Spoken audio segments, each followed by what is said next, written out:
The elites are planning to outlast the apocalypse, and they're doing it without us. I wrote Survival of the Richest, which is really looking at this tech bro fantasy of living in a protected bubble. The super rich are now building themselves a subterranean apocalypse-proof homes. They genuinely believe that they are the special ones who are going to sprout wings and get off the planet and leave us behind. So the idea of having to go to Mars is not the nightmare, it's the wish. I'm on Team Human. I think that human beings should be kept around.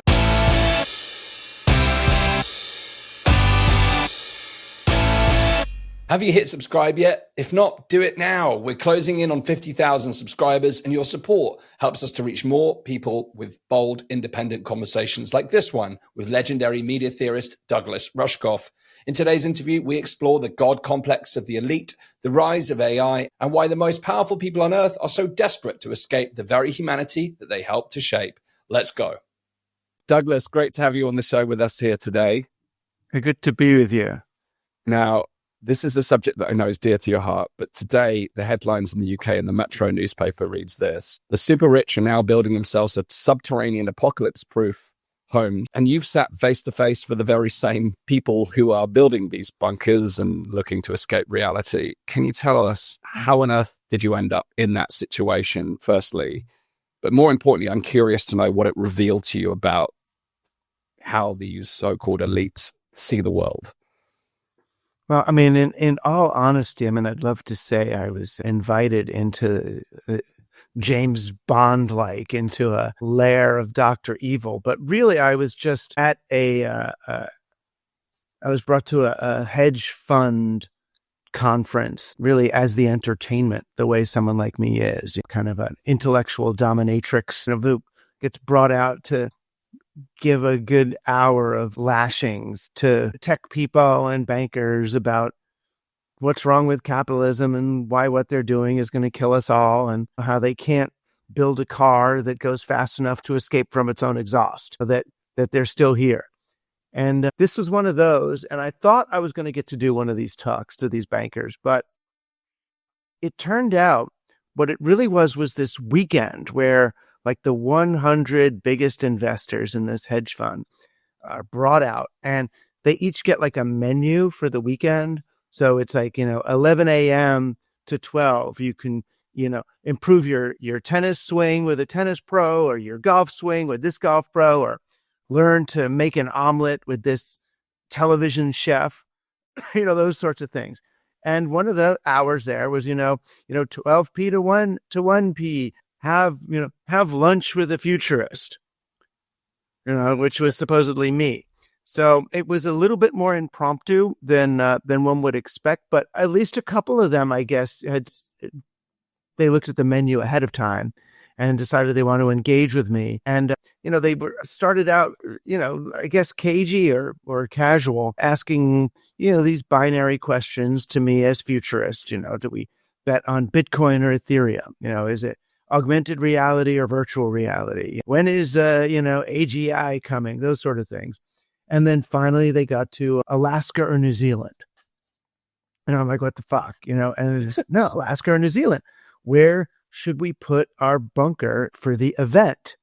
And for them, the event is the sort of parlance for the nuclear bomb or pandemic or climate change crisis or economic unrest or global revolution or refugee crisis that makes modern living untenable and forces them to retreat. And, they started to show me there were two of them anyway, their apocalypse homes. One of them was clever and had property with, beautiful, basically a vacation home, fitted with weaponry and advanced water supplies and things. And the other one had purchased a plan for underground bunker from this company that they take shipping containers and create a little tunnel network for you under the ground somewhere. You live in those. And I just found it so ridiculous that I started to ask them unanswerable questions about it. Like, well, one guy's plan, he had this sort of underground pool, a heated underground pool in his underground complex. And I just said, my neighbor's got a pool, and there's always these trucks in front. They got to replace this part and that part. And I said, how are you going to get your spare parts for your underground heated pool after the apocalypse? And he's like, opens his little moleskin book, spare parts for heated pool. He's going to figure that out, or task one of his engineers to 3D print these things, or something like that. And then they start to. I started asking them about security, like, how are you going to protect your bunker from the likes of us? All of us types who are, we're the zombies in this movie, right? We're the ones coming to their trying to get through their fences. What are you going to do when it's millions of us? Say, it's not a problem. We've got, Navy SEALs. They're on speed dial, waiting by, juiced up helicopters ready to pick us up and take us there and protect us. So then I asked, well, how do you maintain control of your security force after your money's worthless?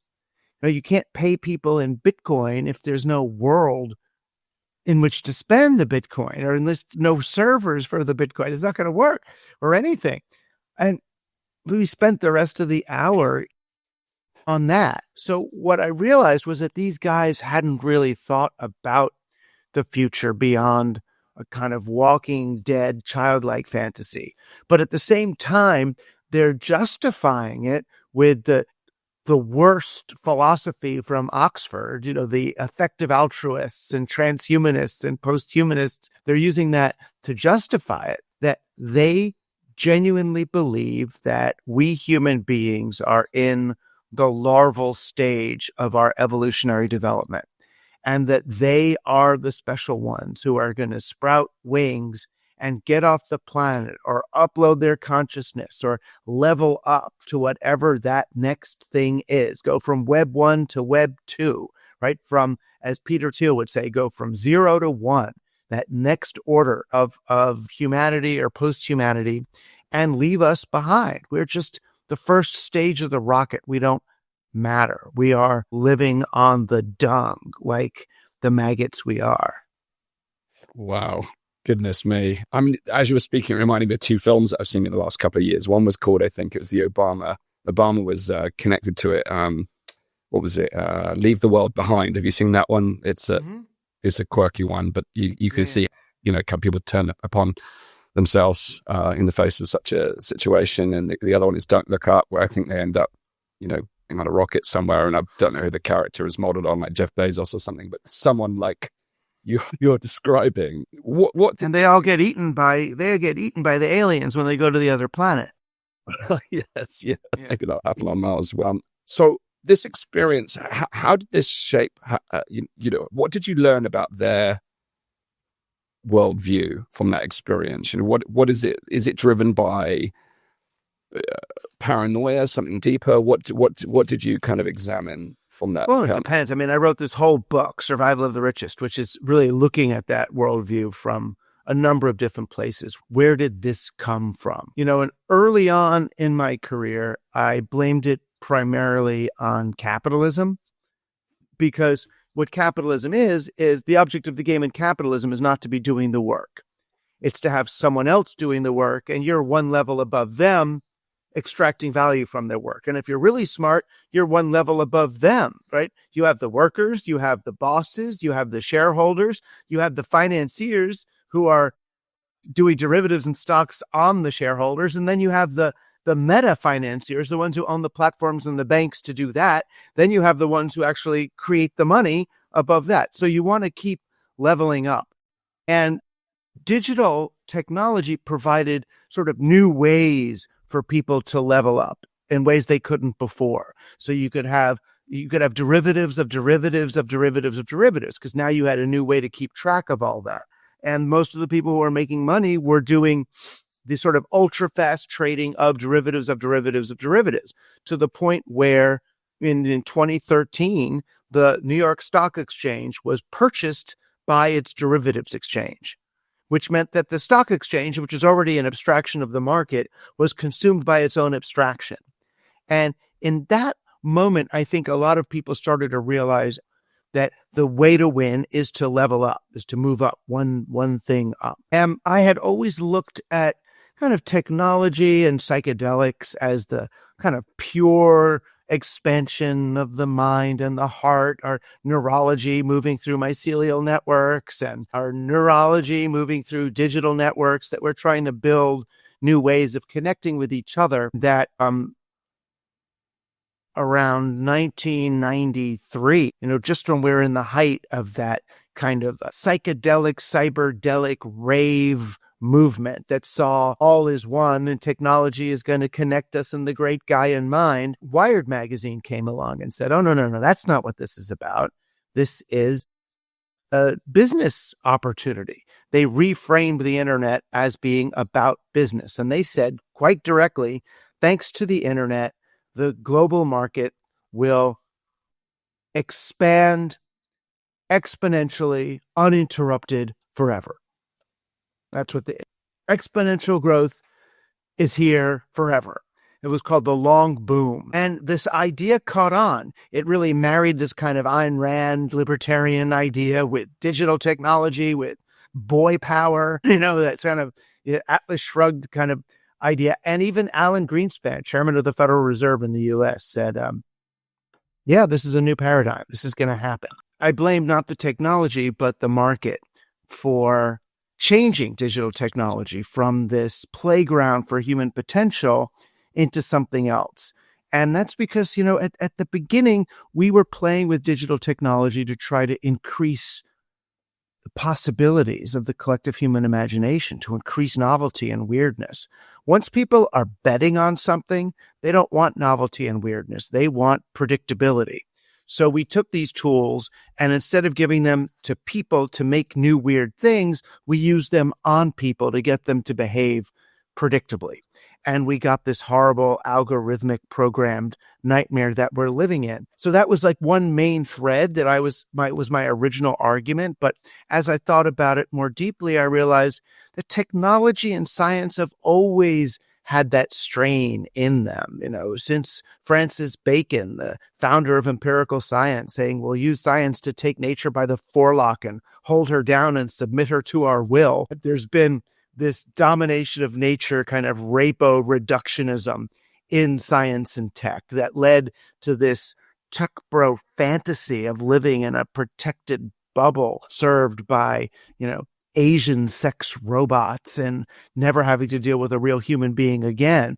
So the idea of having to go to Mars or to an escape hatch somewhere is not the nightmare, it's the wish. That's been their dream all along, to be alone out there. So that's what I started to look at more, was those threads in extropianism and posthumanism and cosmism, all these philosophies for why it's okay to go be alone and leave the rest of humanity behind.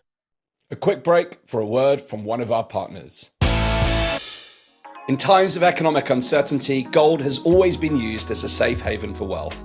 It's a tangible asset that has historically held its value, even when markets were volatile. And now more than ever, it's crucial to have physical assets that can protect your wealth. That's why we've partnered with the Pure Gold Company.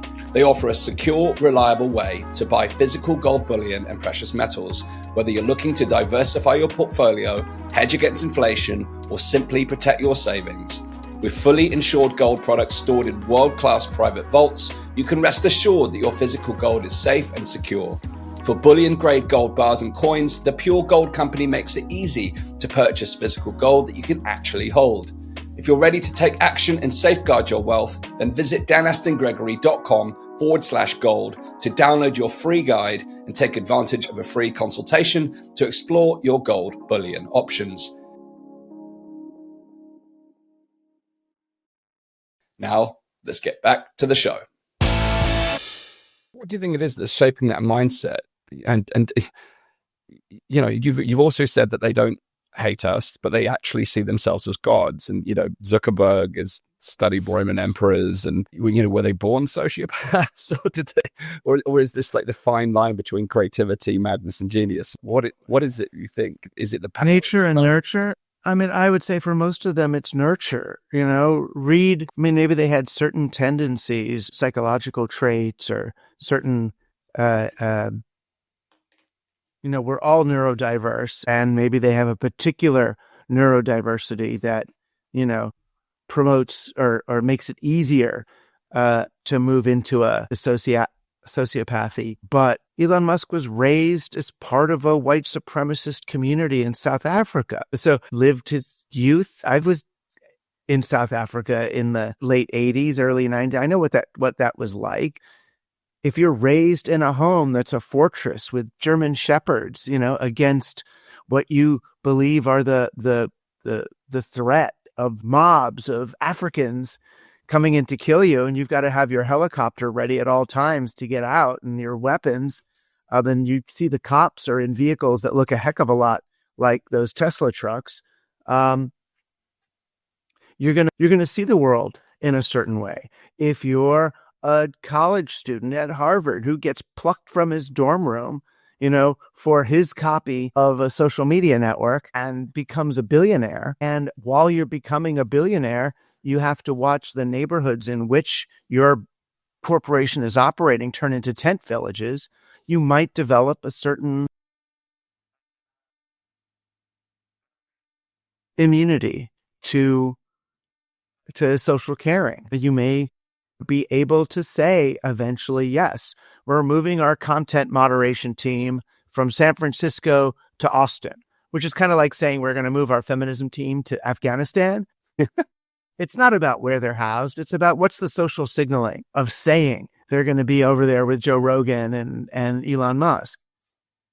Yeah, it's wild. I mean, you mentioned the kind of psychedelic roots of the internet. I want to come back to that more precisely in a moment. But there is this psychedelic veneer of this whole culture, this tech bro culture. With all the Burning Man trips, the ayahuasca ceremonies. You would have thought that some of these moments enable them to reconnect with reality or team human. But you once said tech bros take acid, but they still built the bunkers. So why don't these trips? Why is it so necessary for them and not transcended?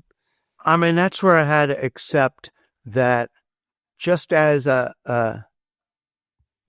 capitalist needs to understand that exponential growth isn't intrinsically good, I had to accept that psychedelics are not intrinsically liberating. That, right, a tech bro on acid is still just a tech bro, but on acid. And not everyone has the same realization or the same trips. I thought that there was sort of that the planet and the Earth Mother speaks through these substances to us all in similar ways. And she does it, or not everybody hears it the same way, at least, that these are technically what we would call them as non-specific amplifiers.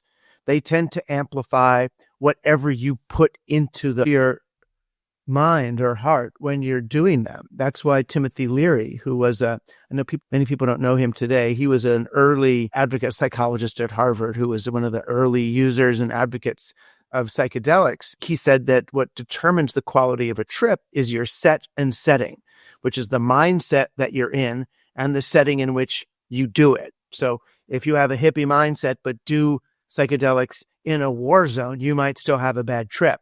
If your mindset is domination and control, then you may have a trip that's about how do we amplify that. So all of these things, technology, capitalism, and psychedelics are all non-specific amplifiers. So if you put the, whatever we call it, the white Western colonial mindset and agenda into digital technology, into psychedelics, into exponential capitalism, you're just going to get British East India Trading Company amplified. If you put hippie, love, rave together, Gaia environmentalism in there, you're going to get that amplified. So it all depends what you bring to the party. Yeah. So this is where I get a little bit lost, because where do you think it gets diffused? Because you speak about being at the birth of the internet, and you described it as that psychedelic space, that playground for the weird and the wonderful. You reference this in your pause. Okay. Okay. You referenced this in your South by Southwest talk. It's become this corporate surveillance engine now to manipulate, control behavior, etc.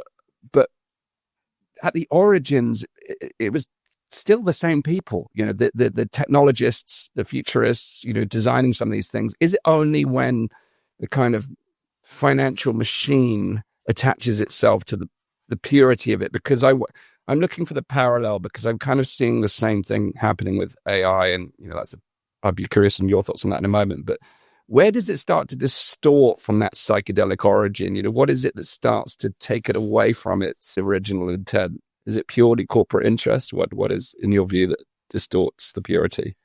Yeah, well, it's interesting. I mean, very early on, and it turns out I coined this, oddly enough, very early on in 1995, I said that these are social media. And I really meant it, not in the terms of Facebook, but that the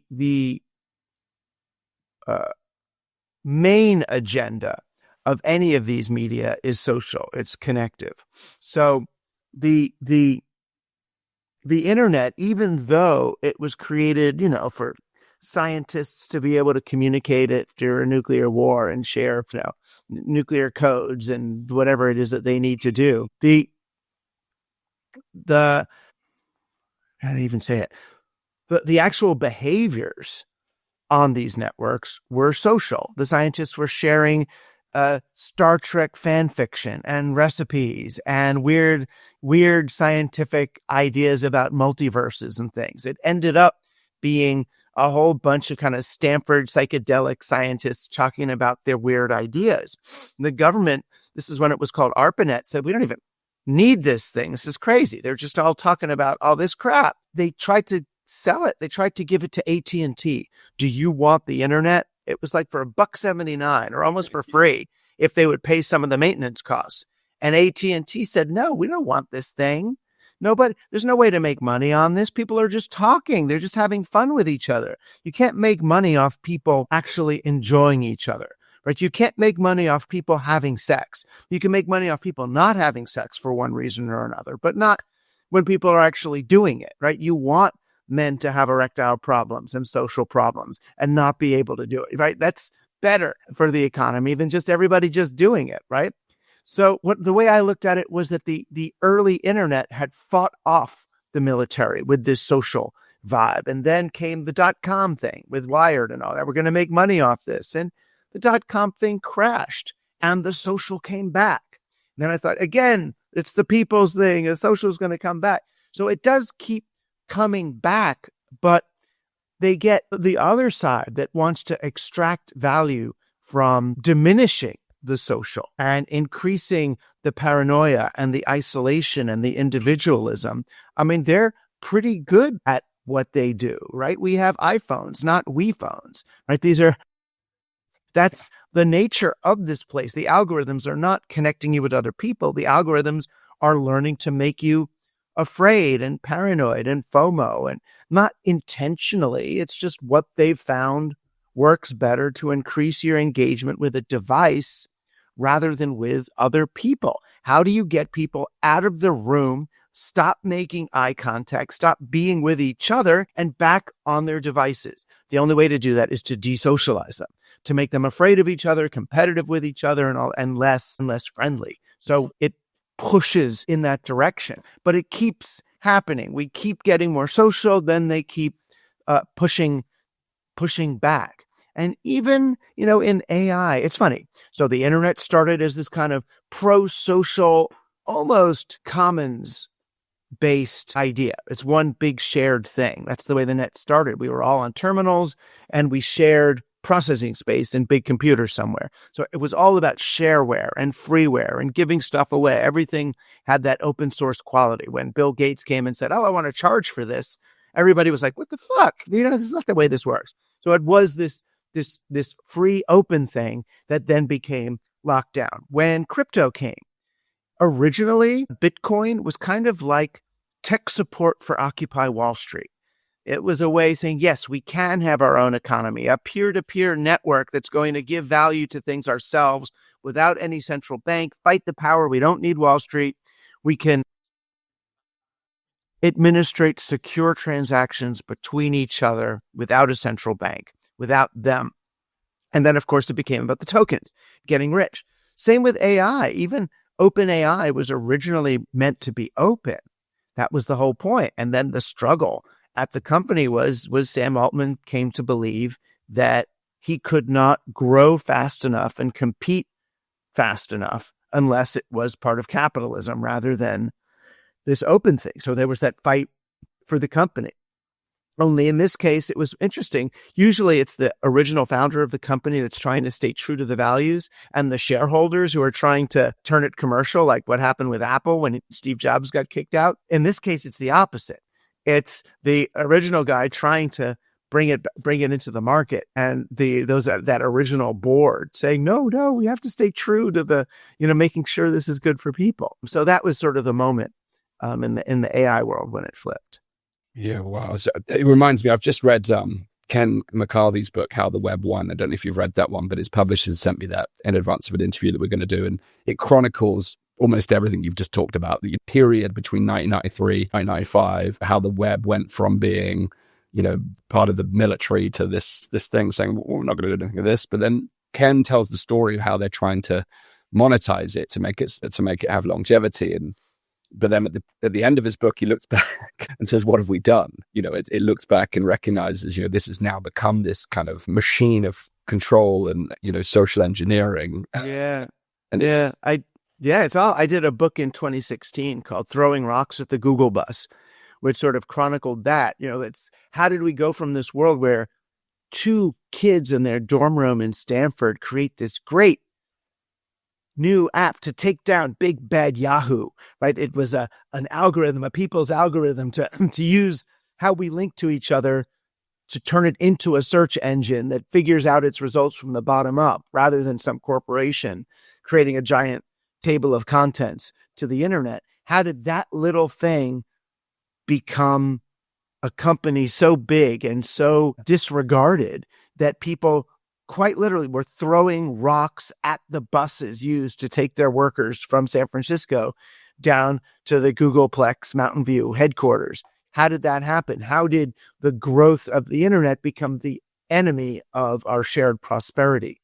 And that's an interesting story, and especially in the period that he's talking about, from the early, from the Defense Department thing to the homebrew computer club, early West Coast psychedelic thing, then into the wired libertarian thing.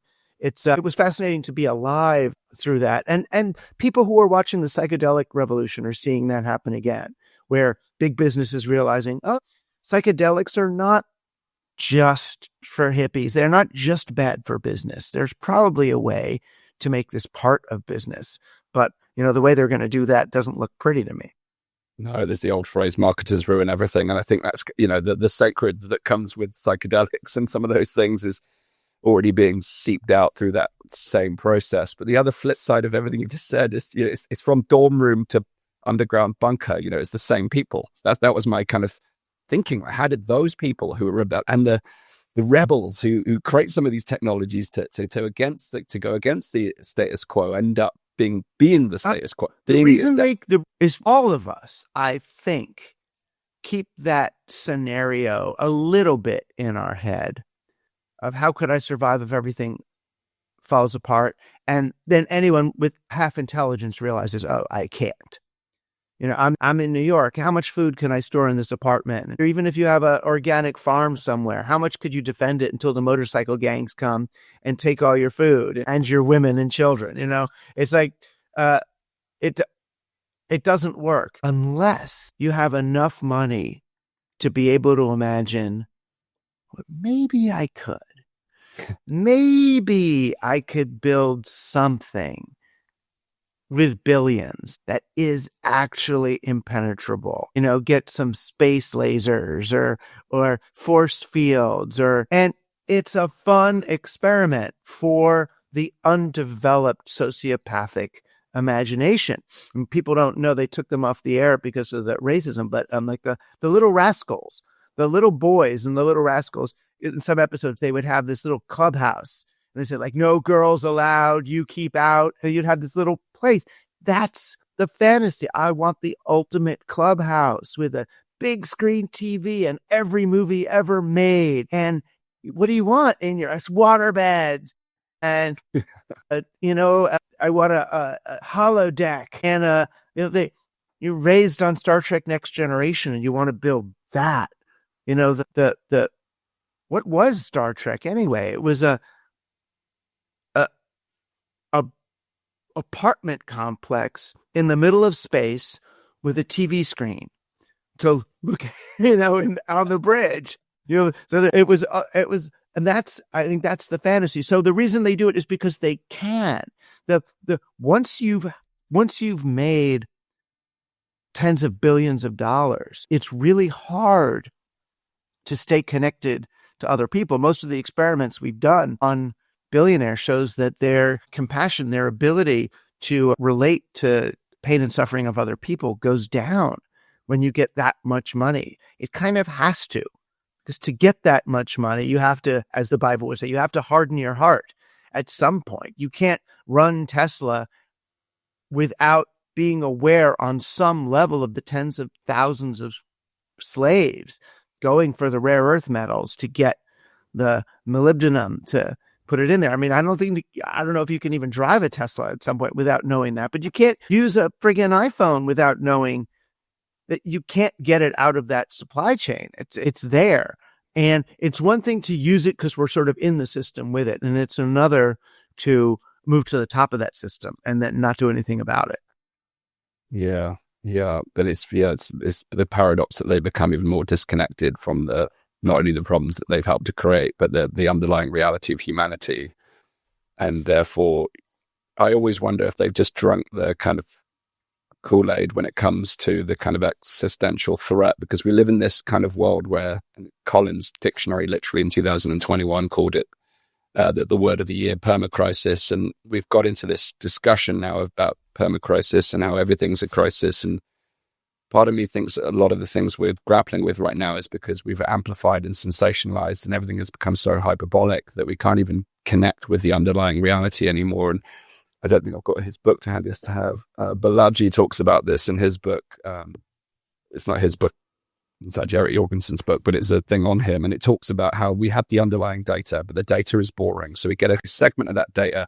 We create a little narrative about that data. Then someone else gets that narrative and says, well, that's not a very sexy narrative. Let's take that narrative and build it into this narrative. And then another narrative it's almost like you were describing the machine building on top of the machine. It's almost like we had this underlying data and then which is observable fact in reality, or at least someone's subset of it. And it just becomes this giant narrative machine. And all of a sudden, if it engages, we put our age on there. We realize that if it's sensationalistic, it's more shareable. And it feels like, in a way, and that is not to state that the world isn't facing problems, because I always go back and people say, oh, I wish we could go back to like 2019 again. It's like, why? It was just a difference. Right. Right. I mean, there are certain problems that are real, but the way in which those problems call for our attention is damaging. Yeah. So, grandma, you want to be told grandma is dying. I got it. Sorry, Dan. Grandma is dying. There's a bunch of ways I could tell you grandma is dying, right? Right?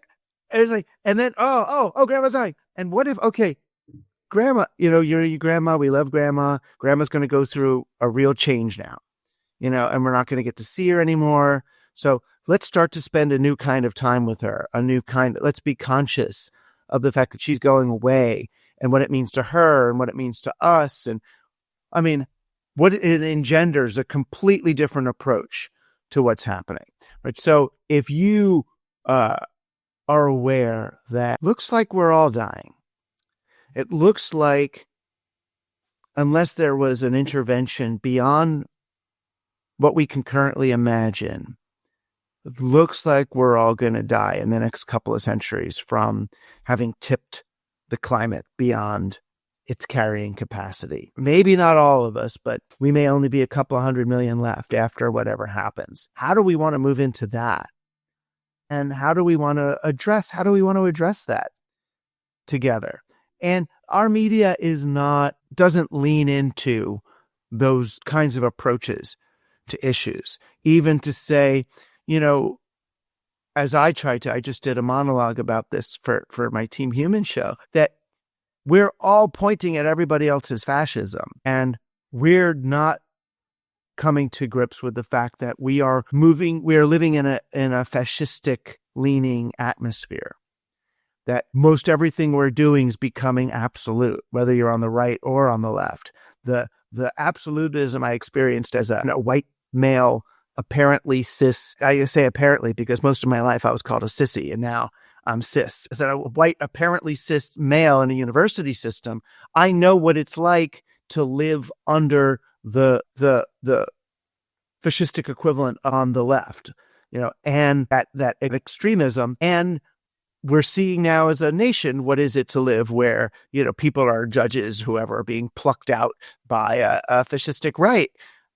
And I'm less interested in the ideologies of either side, because those are always there, than the greater atmosphere of absolutism, the 1-0, right, wrong, yes, no, digitally inspired bifurcation of society. That's something that only we as humans together can address, that we're walking around on this grid and we're falling into one or the other thing. How do we find each other in the midst of that? But it requires engendering a very different way of engaging.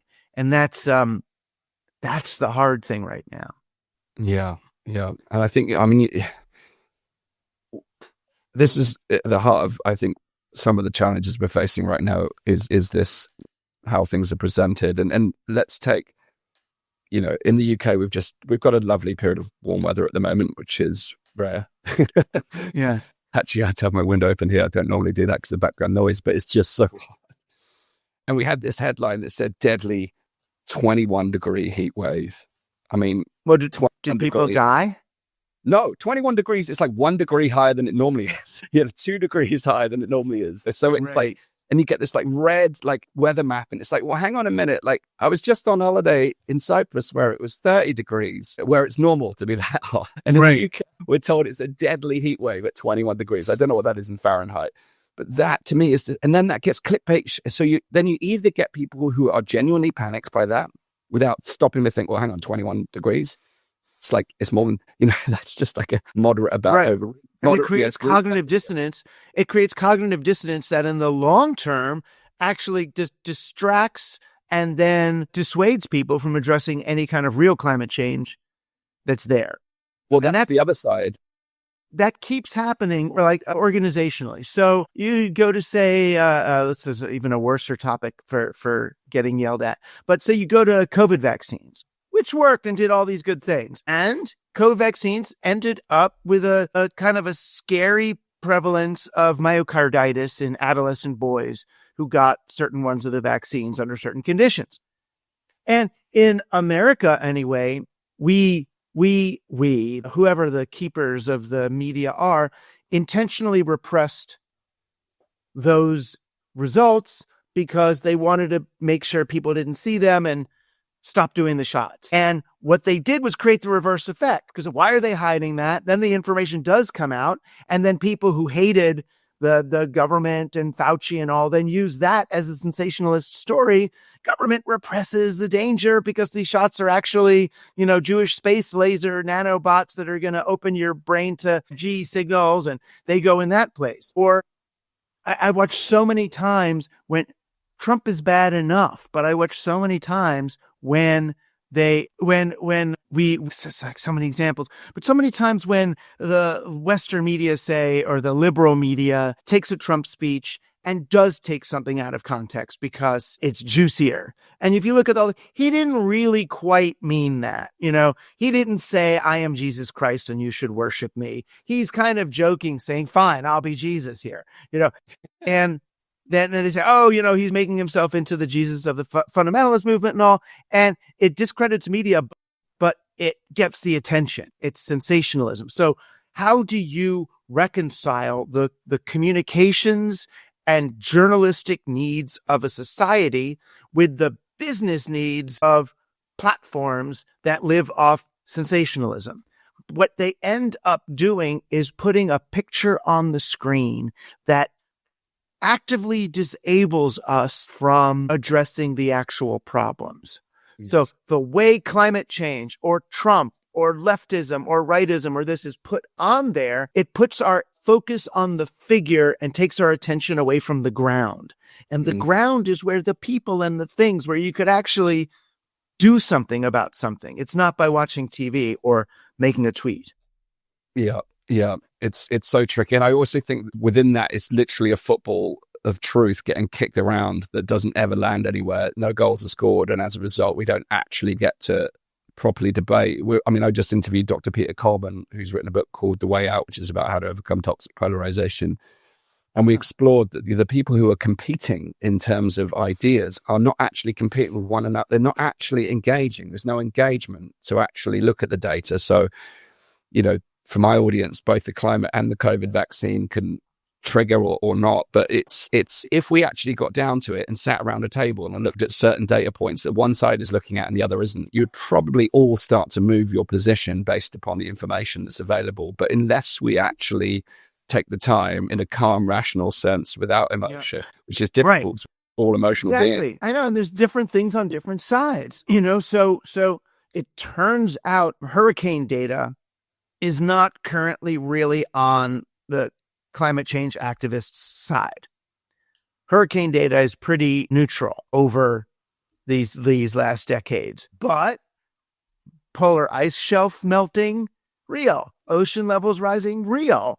Florida becoming basically uninsurable because of ocean rise, real. The diseases coming out, real. So there's sometimes the real stories are somehow less compelling. The number of species lost per day or whatever. It's like, it doesn't quite matter as much as, asteroid, but once you're saying that climate change is creating an asteroid that's going to hit us or something like that, and it gets discredited, you lose. And it's so much of it has to do with how am I going to get funding for my project? I have to make this thing scary in order to do it. There's even a way of understanding. It's awful. One way of understanding gain of function research and COVID creation, if you think it was a lab creation or a lab leak, is that the whole point of gain of function is to demonstrate how dangerous coronaviruses are in order to continue the research in them. This is really a threat. So we end up, if it's true, it's almost a perfect model for how we get ourselves into trouble. In other words, it's the crying wolf itself that endangers us to the real wolf. That's why the kid got eaten. And there are real wolves. We are changing the environment. There are, hundreds of millions of refugees on the way. Already there is an increase in violence. We're going to have to deal with the Southern Hemisphere. It's real. Trump and the right are not oblivious to this. There's a reason they're building a wall, right? There's a reason that the tech bros have gone on to that side, that tech bros who believe that the world is ending largely because of climate change are working with Trump because they think that's their best chance to have the unregulated development that they need, the environmental plunder that they need to fuel their rockets and AI generators and all the stuff they need to build.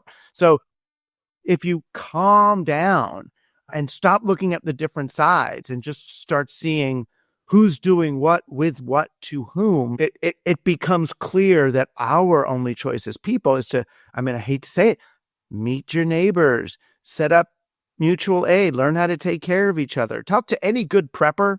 The last thing they want to do is build a fortress that they have to protect themselves. The first thing they want to do is meet all their neighbors and make sure every one of their neighbors is preparing and resilient in the same way. Who knows how to forage? Who knows first aid? Who knows how to farm? Who can do biodiesel? That you create a community that's capable of sustaining itself through hard times rather than a bunker where you're going to defend yourself from the zombies. Yeah, at least that's what normal people would do. A quick time out, because if you've been questioning the systems shaping our world, then you'll love what we've created with The Thinking Society. The Thinking Society is a 6-week online course designed to help you sharpen your critical thinking, spot bias and manipulation, and make sense of the chaos without losing your mind or your relationships. You'll learn directly from brilliant minds like Sinead Stringer, David Sharalambos, and Dr. David Thunder, and join a community of people who actually want to think for themselves. Head to weareelevate.org/thinking society or hit the link in the description to learn more and sign up today. Now back to the conversation. Although I did read in the prep for this that according to a report, I forget which the name of the report, I've got it listed here. It was a report by Blue Wave Consulting that noted that Americans spent $137 million on prepping in 2020. That's a slice of cash. You know, there's a lot of people in this space who are. Yeah. People buy, like, there are these websites, you know, they advertise on like Alex Jones and Steve Bannon's website. They'll, you know, advertise these, like, you know, you get a package of a couple of $1,000s of meals ready to eat, and, you know, these straws that'll let you suck water. But it's like the straw's not that good. I mean, it may kill the giardia that's in there, but if it's toxic waste, you're still drinking. So you can't, like, use the straw in a pond of acetone and expect it's going to convert the acetone into water. It doesn't quite work like that. You can't just drink from the ocean with it. You're sounding like the people you've been hanging out with at that Billionaire thing. They're looking for no, that's what I was trying. By straw to adapt to that condition. Yeah, but they can. That was me talking to them, was saying, your straw's not going to work. You know, that the disease is going to get under the fence. You know, that you may end up having a heart when you see all those women with babies, you know, dying on your lucite perimeter. Yeah. I still fear that the world has got so obsessed with a version of reality that may or may not manifest. You know, the COVID was a big wake-up call for me on that front. And particularly, I became very, very data-driven during that time. It's very difficult, unemotionally looking at data. And particularly in the UK government, there was a number of universities were repeatedly publishing models on what predicted, you know, number of cases, deaths, etc., hospitalizations. And they were always incorrect by an order of magnitude. But even as someone, and I did a degree in economics, econometrics, I've done advanced statistics. You know, I'm not blind when it comes to numbers. And you look at them and you look at where are the assumptions. So what can you list your assumptions on how you came to those details? And everything is so oversimplified. And this, you know, when I talk to people who talk about complexity, I even talk to people about complexity when it comes to COVID, climate, etc. And I said, can you list me your assumptions? And it's like less than 10. And often it's like less than 10. It's like, how can you call yourself complexity theorist? We can't even come up with more than 10 assumptions. But we saw these like crazy models, and there was never any correction. There was never any look back to say, actually, that we can see how that was out by an order of magnitude. But then policy, media sensationalism was all blown up in these models as though it was going to be reality. And again, I'm not just completely discounting the use of models, because they're not always incorrect, but they do have. No, they're not. And the problem is, and they create, when you obfuscate or sensationalize in that way, it creates distrust and equal and opposite reaction. So absolutely. I understand that in America, in the midst of a sort of MAGA revolution and QAnon and conspiracy theory, that you've got QAnon, it's been replaced by MAGA. Yeah, it's one thing. QAnon is no longer a conspiracy; it's government. It's QAnon is running. It is. It's not a silly thing. It's the U.S. government is QAnon. That's what it believes, that there's people coming over the border. They think that many of the people who are coming across the border have been implanted with bombs that are going to be set to go off remotely by terrorists from other countries. I mean, they believe it. Jewish space lasers. I mean, these are people in government believe in this stuff, and there aren't any. I promise, there's no Jewish space lasers. But when you fear that people can't handle the truth, you end up alienating them even further. So what happened was, something would come out that they would arbitrarily decide, like, okay, people should be 6 feet apart. That's the way to not get COVID. The children in school should be 6 feet apart. It's not based in science or anything. It's just based in some assumptions. If it's if it's a basic airborne cough on someone else, sneeze on someone else virus, then 6 feet should probably do it. And we should put up barriers and things like that. Turns out it wasn't. Turns out you want no barriers and as much circulation in the room as possible. That it was really air circulation that would have, but they can't go back on it because they're afraid then if they have any inkling of doubt in anything they say or have said, it then fuels their enemy to not believe in them. The same with climate change. If there's anything that turns out to be, it turns out hurricanes aren't part of that, if you admit it openly or say that, the way we've been using hurricane data, they are becoming more intense like this, but, what we said last year about them doing that turns out is not really part of this, a significant part of this climate picture that we believe. You end up engendering goodwill and trust and honesty, but they don't get that. Humility. Yeah. Don't slide into humility. That's a dangerous trait. Right. And none of them are. And none of them, either side. I'm not saying that, the MAGA QAnon side, they're saying that they will not accept that the election could have been real, that Joe Biden could have won. That's that when a vast majority of them accepted it at the time. I mean, of course, now it's become, politically incorrect in the current regime to say that the election was legitimate before. And it's just, that's a big problem.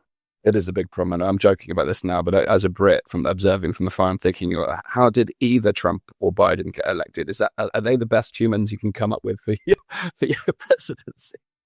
Interestingly enough, for all his problems and whether or not you agree with them, Biden actually did push through a lot of kind of traditional kind of Bernie Sanders style welfare state things.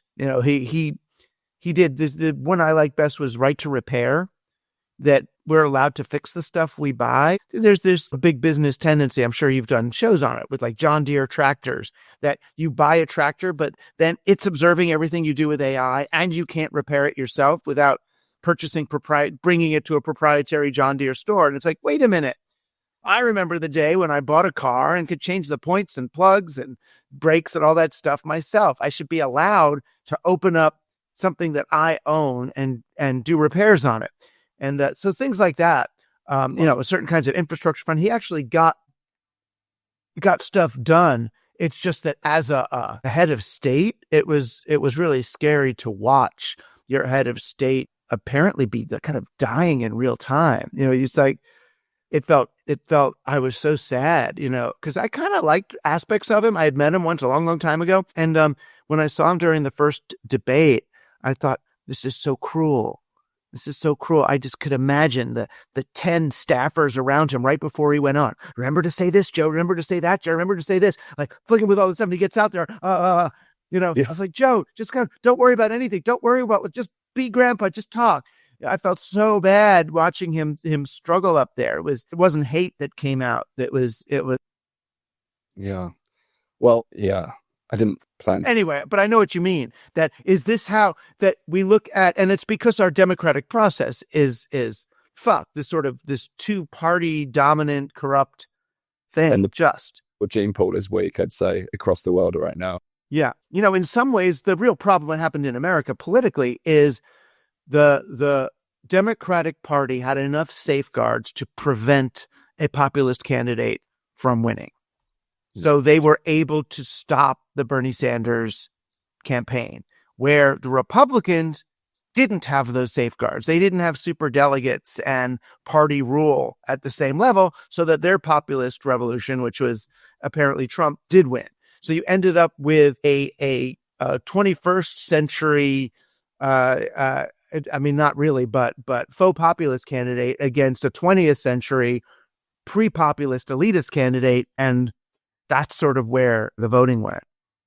Yeah, wild. Yeah, I didn't mean to get political today, but nonetheless we did. It's not political. It's more analytical. We're really looking what the consistency here from the billionaire bunkers to this is the way the environment in which we live shapes the choices we make, shapes the way we see things. That's a large partly, it's the technology with which we're using to understand the world and the business models of that technology. Those two things combine to create a world where the most sensationalist story, image, picture is the one that wins our mind and then influences our behavior and our capacity to engage with one another in real life. And that's what will kill us all. Yes. Well, thank you for steering us back to that. That's an important point. And you mentioned the AI tractors. I wasn't familiar with that, but I did drive past the John Deere factory the other day. So I'll be mindful next time I check. Yeah. But listen about the AI with not necessarily specifically within tractors, but some fear that AI will enslave us or replace us, and I think that comes with very real caution. You warned us something more subtle than that AI could reduce us to optimized, predictable versions of ourselves. Is this the more dangerous prognosis in your view? Well, it's a more likely one. I'm less concerned for AI to become conscious because I have a feeling if AI became conscious, it would figure out ethics in a more advanced way than we do. I think it would figure out ethics beyond mathematics because the history of ethics that it would use, would go all the way back to Confucius and the Tao and Aristotle and Socrates. It wouldn't just be what modern intellectuals or so-called techno-intellectuals use for ethics. It wouldn't just be, Hobbes forward. It would be a lot. Everyone would be in there, Kant and Marx and Schopenhauer and Spinoza, and it'd be a lot of stuff. So I'm not worried for AI's emergent consciousness, if that were to happen, which I kind of don't think it will. I'm not worried for that. What I'm more worried about is big businesses' use and continued use of AI in the way they used radio, television, and the internet, which was most simply to program human behavior. It's the advertising model. How do we use this to program humans? And what the social media era has learned is that the way to program humans is to make them anxious, make them upset, and sensationalize things so that they don't have contact with each other. So if AI was tasked with dominating human behavior, then what they would need to do is create an ongoing, constant state of nightmare for us so they can trigger the thoughts, behaviors, and beliefs that they want to. It would be just like the algorithmic science of Facebook, but leveled up to a live interactive landscape, a digital and probably Internet of Things that modifies itself in real time to maximize your pain, anxiety, and confusion. So you're going to arm artificial intelligences with everything Freud knows, everything Jung knows, everything Skinner and Piaget and every behavior, every piece of psychology, every piece of neurolinguistic programming, every piece of hypnosis, every piece of influence and propaganda, and teach it everything and say, hey guys, extract as much time and value and attention from these fleshy blood bags as you can, and tell each other when you've succeeded at it so that you can increase your capacity to do it no matter what, forever. Go. That's the world I'm concerned about living in. Yeah. And on the back of that, already things like that are starting to happen. And plus, recently in the last week, ChatGPT is now showing actual product recommendations. So, the commercialization, which is when I was reading Ken McCarthy's book on the internet, and they were always, the golden monetization strategy for the internet was always, how do you get advertising? And at the beginning, people didn't understand advertising would be an avenue for the internet. They couldn't see the possibility. They didn't believe that people would click on ads and all this sort of stuff. And now people were saying the same about AI 5 minutes ago. And now it's already making product recommendations that supposedly are just from its own kind of recommendation engine. But how long is it before they're advertisements, and how long is it before, they're being entrapped? And of course, the difference between social media and AI is, at least on social media, you get the trolls, which may stimulate you to think differently. Whereas if you're in a closed ecosystem like an AI tool where there's no comment, there's no reaction to what you're reading, well, then how do you even begin to think critically about what you're seeing if there's no prompt to even think differently? That for me is another concern. Right. I mean, you dropped out for a second in there, but I got the gist of it. Right. where it will get scarier is when it's no longer screen-based. Right. When it's reality-based, when you don't know. I mean, yeah, for a while we'll use augmented reality glasses or something else, but I mean, eventually it's reality itself that will conform to whatever's being programmed into it. We will embed it more in our environment. And at that point, I think that the healthiest among us are going to become part of some kind of back to the land, intentional poverty movement. It seems, and I see the beginnings of that in a place like Tamera in Portugal, where they have a little self-sustained community. In America, in North Carolina, there's a lot of communities near Asheville and Boone that are just trying to, and they talk about things like degrowth and they have a lot of names for it. But really, it's just to see, oh, wait a minute, this isn't fun. This, quest to live in an air-conditioned plastic box doesn't look like fun or sustainable. It's not the way I want to go down. I want to go down on the earth with my friends, playing guitars around a campfire if this is going to go. So there's, not that everyone can do that either. I know, because if we're all burning wood, then, live love, we got carbon. It's all really tricky. But all that I can do at this stage, rather than having any answers into the global situation, is to help point the way toward coherence. And I think most of that does involve really, really scary stuff. It's like learning to be with other people, learning to make eye contact, learning to touch, for me, it was last Friday night, I went to an ecstatic dance night. Did you ever do that?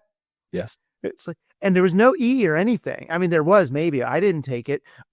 It was like rave, except slightly older than we were when we were raving. I mean, there's all ages, but it wasn't quite raver age. It wasn't like college kids. It was wider range of people, the same sort of music, but less techno and more global, and just dancing for like 6 hours with sort of no rules, no one picking each other up. It was just, and wow, the individual and collective trauma that gets processed and metabolized in there, and the states of joy and connection and trust that you arrive at, man, that's good. And I'm sure my red state brothers and sisters in Amarillo, Texas, doing a line dance are experiencing many aspects of that same social cohesion and unity, and maybe they're not tripping out on it quite as much as I do as a, intellectual psychedelic hippie, but they're experiencing the eye contact. That's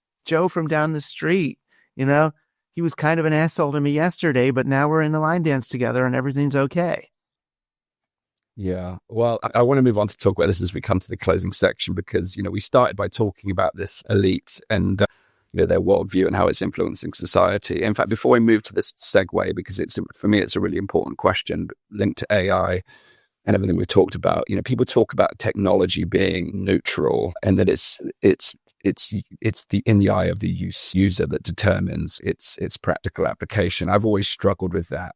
Is it not true that it's shaped in the image of those who create it in many ways? So if we talk about the fallible nature of the kind of elite mindsets we've talked about, and the kind of paranoia on one side, is the elite mindset that we've discussed, not necessarily limited to AI, because I think AI is different, because I think AI in a way becomes shaped by, you talked about, what books you throw at it, and I'm already seeing a blue AI, red AI, like political polarization, this tool in this way, this one's right. all the Exactly. It's another non-specific amplifier. Exactly. But that's not neutral. You can't call it neutral. With a broad stroke looking at technology that may have created some of these patterns that we've been grappling with here, can you truly describe tech as neutral, or is it infused with the kind of psyche of the elites that we talked about? Technologies are not neutral. I mean, this is something I co-wrote in the mid-90s called the Techno-Realism Manifesto. Technologies are not neutral. A gun is not neutral, right? A gun. It's true. You can say a gun doesn't kill people. People kill people, but a gun is more biased toward killing people than a pencil or a pillow. Even though you could kill a person with a pencil, and many people have been smothered with a pillow at the end of their lives. It's the way poor grandma, when the family couldn't deal with the stress of it anymore. It happens, but it's not the affordance of the technology. So no technologies are neutral. What you have to do if you're going to incorporate a technology into your society or into your way of life, you've got to come to an understanding of its biases and affordances before you do. You look at the Amish. That's why Kevin Kelly, a tech guy, really loves the Amish, the Pennsylvania Dutch, because they do incorporate new technologies into their lives, but they take like a generation to figure out how. So right now, state-of-the-art cell phone use for an Amish person is you're allowed to do a cell phone call, but you have to be a certain age, and you have to use the cell phone call like out in the barn, and you can't bring it into the house. So they're finding ways of using things that without losing themselves to them. And it's not to say they're not saying everyone thinks they think technology is bad. No, they just think technologies have powerful, powerful biases that impact the way we use them and then the way we engage with the rest of the world. Even print, just being able to write things down changed everything.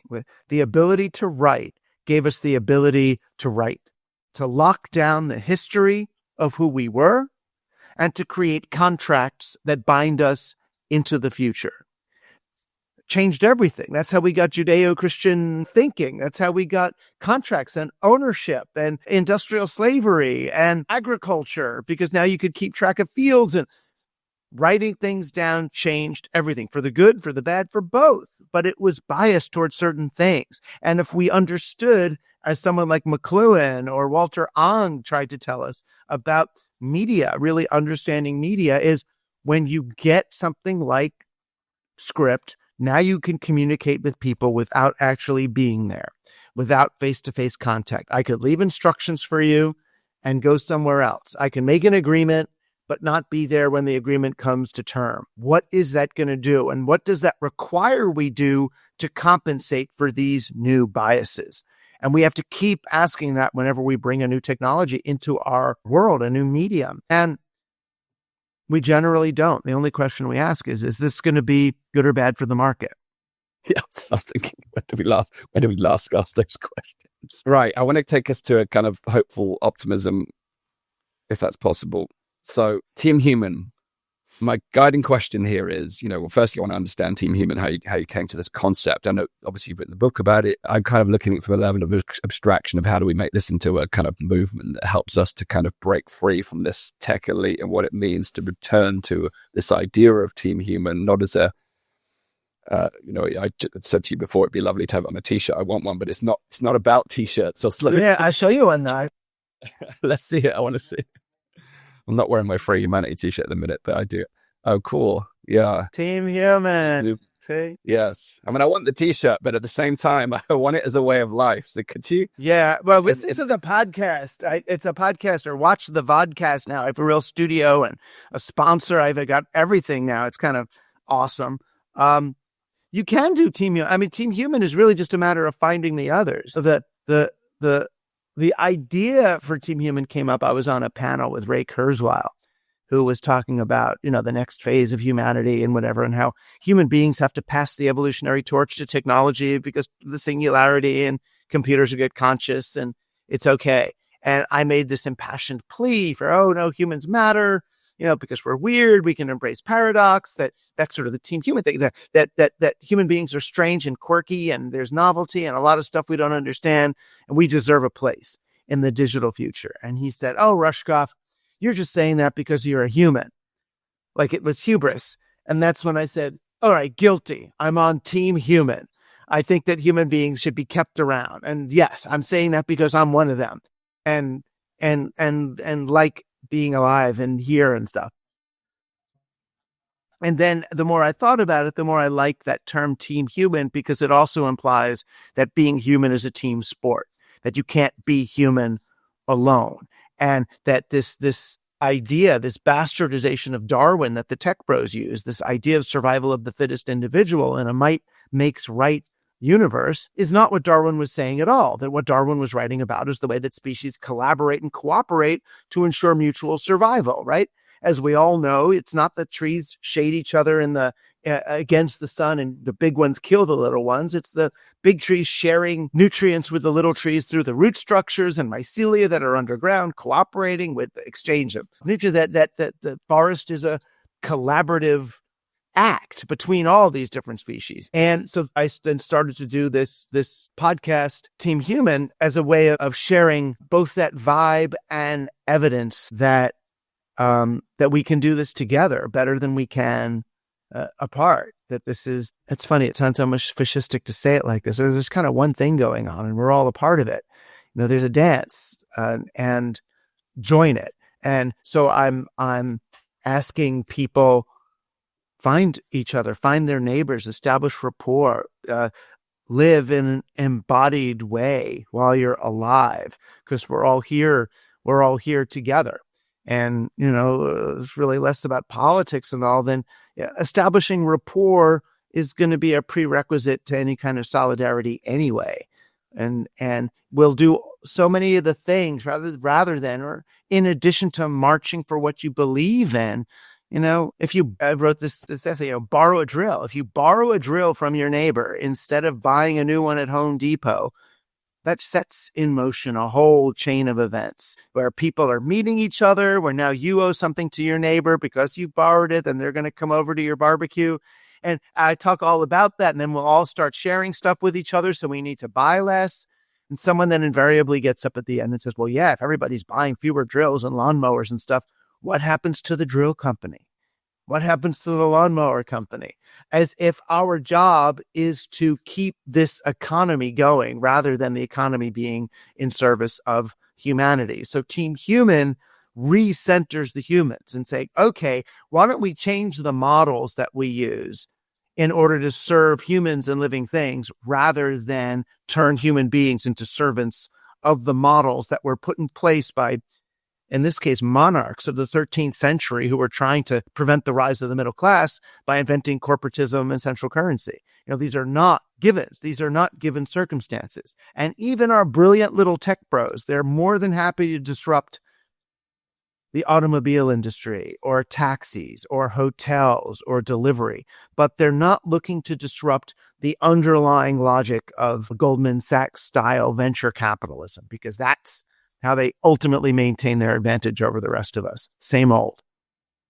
Yeah, with all the disruption, we disrupt everything but the very thing needs to be disrupted. Do you think there's a cultural movement rising, whether they know it or not, within this ethos of being Team Human? I mean, it's actually, funny enough, I found out this morning, it's a mutual friend of ours, Dr. Rob Williams. He was the guy that was wearing a Team Human t-shirt when we met in Mexico. And he told me that he actually wrote the foreword for one of his books back in 2016, which Media Education for a Digital Generation. So all across the world, I come across people who are talking about being part of Team Human without necessarily attributing it or knowing it's part of your thing. But it seems to be this collective rise, whether it's against the political system or the kind of elite class or this neo-feudal situation, the way you're describing earlier parts of the history seem awfully similar to right now, just with a whole load of technology. Do you think there's a cultural movement rising? And do you think it's actually happening across the blue-red divide without people actually realizing that it's happening? Yeah, I mean, I do. I mean, and I think if it is happening, it's going to happen on the ground and not be so recognized by the media. It's not going to be a movement with a name, because people always ask me, oh, how do I join Team Human? How do I get on Team Human? I'm always just like, read my book or, listen to my podcast and get inspired. But there's no Team Human. There's no Team Human to join. You're on Team Human. You're human. We're all on Team Human. So the idea is not to go to the Team Human meeting, but to bring the Team Human ethos into the Board of Education meeting that you're at, into the clubs that you're in, into the gardening that you do. It's into the way you engage with your neighbors and the other people in your life. Team Human is a way of life, not a place you go. And once you fix it with those boundaries, is when it loses its life, it loses its ability. That's what, and I'm Jewish, and that's what I always complain about with Judaism, that once it became an ism, it lost what it was, which is this kind of behavioral code, this way of moving through the world, not this central institution to worship or control you or something. And so that's Team Human. I look at myself, less as a manager than a coach. I'm a cheerleader for this and trying to bring people, into my podcast who are in one way or another exemplifying or enacting or modeling Team Human, but they're not going to the Team Human clubhouse. They're not, donating to the Team Human org, because once you're doing that, very often anyway, the thing becomes more important than what the thing is doing. The noun becomes more important than the verb. Based on all those interviews and discussions, and what for people at home, if they're thinking, how do I embody this idea? What does embodiment of Team Human look like to you? If you and again, I'm respecting the previous answer. The moment you put constraints and boundaries on it is no longer what it originally was. But if there was a way to describe the embodiment of being on Team Human in this, I've done 300 or 400 conversations there so far, and there's 300 or 400 different ways of embodying it. Depending on, you do it through almost anything and the way you do it. The first is embodiment itself. Is to be in your body, which is real, and to listen to it and to speak with it. The easiest way to embody Team Human, I know this is hard for a lot of people, but is to sit with another person. It's really hard to be Team Human alone. And it's funny because I've sat with like high school or college kids and I say, try sitting with someone for 30 seconds a week to start, to see if you can tolerate that. Sit with someone for 30 seconds. Just be with them. You don't have to do anything. Don't look at your phones. Don't sit 30 seconds, to slowly build up our capacity to engage with another person. Then if you want to move up to 30 seconds, try making eye contact for 5 of those seconds, right? With another person. 2 breaths, 1 full breath, one breath in, 1 breath out, 1 breath in, 1 breath out. Because if you make eye contact with another person for 2 full breath cycles, that's enough to recalibrate your nervous system from the way that digital media and television and all are trying to decalibrate your nervous system. It really takes 2 breaths to begin the global reboot of your nervous system towards something more real. But I would say it starts with that. Every time that you need to buy something, intervene for a second and see if there's someone else you can get it from or borrow it from or share it with. Every time you need a piece of mentorship, consider whether there's a person whose behavior you could model rather than an answer from Gemini on what to do. And I think that just makes it all possible. But yeah, look at the in-between. Stop looking at the data points and start looking at what's in between them. The easiest way I could say it is this digital decalibrating environment, it doesn't exist in real time. It sees the ticks of the clock, each quantized tick, but it doesn't understand the duration between the ticks when time happens, when we're actually alive. So I would say try to stop looking at the ticks and get into the duration between them, the continuity of that. And that's where we all are. That's where all the other people are. And it's fun here. It's fun here in this place, this non-codified place that there's a dance. Let's join the rave. Come. Yeah, whether it's a rave, whether it's a line dance or an ecstatic dance, just get in the dance. Either way, if you've never danced before, it's going to be equally uncomfortable no matter what type of dance. You've got to start dancing. Douglas, this has been a beautiful conversation. Thank you so much. I could continue to talk for days, in fact, on this one. There's so much I'd bear with. Thank you for the work you put out into the world, for igniting Team Human. I know many people on our audience. And I think there are so many things that we could debate or discuss, but ultimately underneath all that or above all of that is this idea that we are on Team Human. And I think that's the thing that I'm seeking to connect with amongst our differences. And actually, there is this beautiful, I'd love to be able to navigate the reverence of our differences, because without that, we're not on Team Human. You know, if we are uniform and homogeneous in our views on the world, then we're no longer human. You know, we are robotic. So celebrate our differences. And that's something I'm really excited to continue to do so. And on this podcast, I get an opportunity to do that every single day. But thank you for everything you're putting out into the world, and a beautiful discussion. And keep marching to the drum of Team Human, and together we can move it forward. Yeah. Thank you. Thanks for what you do. In closing, you know, you're a prolific writer. What are some of the things that you're working on right now? Is there anything you'd like to share in terms of events or books or projects that's on your radar right now? I mean, it's interesting. So I've been doing my Team Human podcast for 10 years, and now I've really shifted it from kind of an underground operation to an overground one. And that's partly by going from just being a podcast to now being on YouTube. And so that's an interesting shift for me. And I think I've been doing it long enough and it's stable enough that I don't think I'll suddenly turn into a crass commercial thing, especially because I'm not selling ads, right? I have a sponsor. So it's easier that way. But that's sort of the main thing I'm doing. I started a program at CUNY, City University of New York, a master's program. And through a lot of fighting, I finally got it so that it's open to anybody. So you don't have to like apply as a master's student to come. I created this thing called certificate in graduate media studies, but it's really just a way for people to come and do 4 courses over a period of years, however long they want, just to engage with me about this stuff, which is really fun.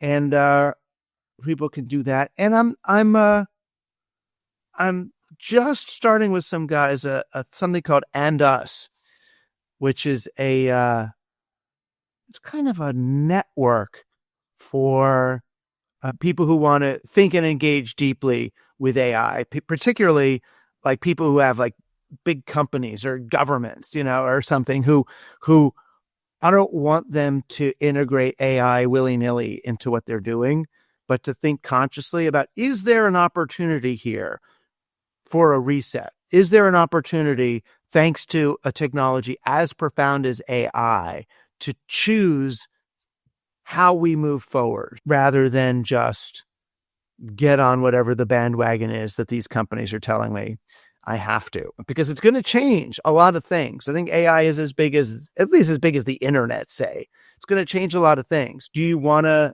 have agency over that? So I'm looking at that, sort of creating this kind of 3 or 4 week sort of introduction to how to engage with these issues that people go through. And then they're part of this network where we help each other figure it out. Awesome. Sounds like responsible stewardship, a thing that's probably woefully lacking in this new arena. So again, thanks for your work there, Douglas. A real pleasure. And we'll make sure the links to your podcast and your work are firmly in the description below. So make sure you check those out.